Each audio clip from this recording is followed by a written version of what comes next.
Today's video is on how does dasha and antardasha works. Like you are going through dasha of sun and your Leo ascendant, your sun is sitting in ascendant. Okay, ascendant lord in ascendant. Definitely you don't have any trouble to gauge how your dasha will go, because it is ascendant lord and it is sitting in ascendant. If other planets are looking at that planet, particular planet, in a nice way, giving good drishti to it, then good planets are giving drishti to it, it will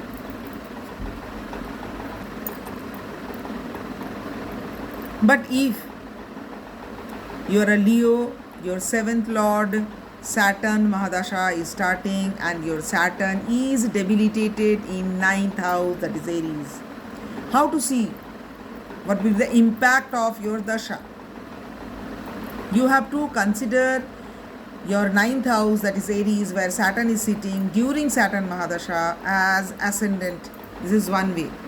Okay. Consider your 9th house where Saturn is sitting as ascendant when Saturn dasha is going. When Saturn dasha, say Jupiter antardasha is going, and your Jupiter is sitting in 8th Swakhetri, then you have to consider impact of Saturn Mahadasha and Jupiter antardasha as considering Saturn as Saturn or Jupiter as ascendant. But it is not the only way. During Saturn Mahadasha, you have to see how many planets are there in Saturn nakshatras, how many planets are there in Saturn houses. Like if you have 2 planets in Capricorn or Aquarius, or in Capricorn Aquarius both, like you are having your Venus in Aquarius. Okay, so dispositor of Venus is Saturn. So if your Leo ascendant and your Aquarius has Venus, then it will, your Saturn Mahadasha will impact your Venus also, as Saturn is dispositor of Venus. Now consider your moon is sitting in Pushya nakshatra in 12th house.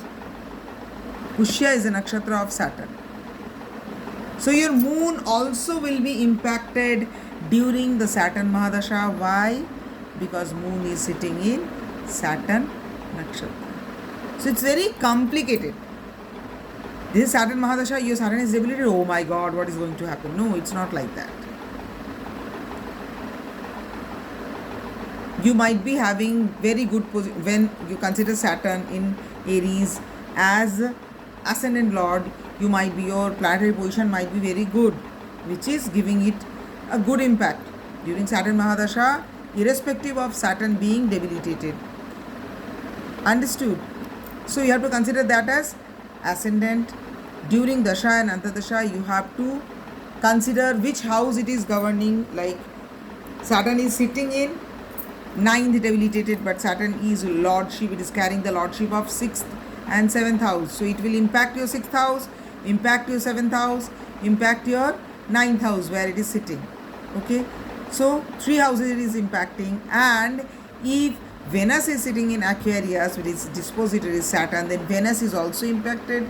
If moon is sitting in Pushya nakshatra, which is a Saturn nakshatra, then moon is also impacted. I hope you understood. If you did not understand, please write down question and please subscribe my channel.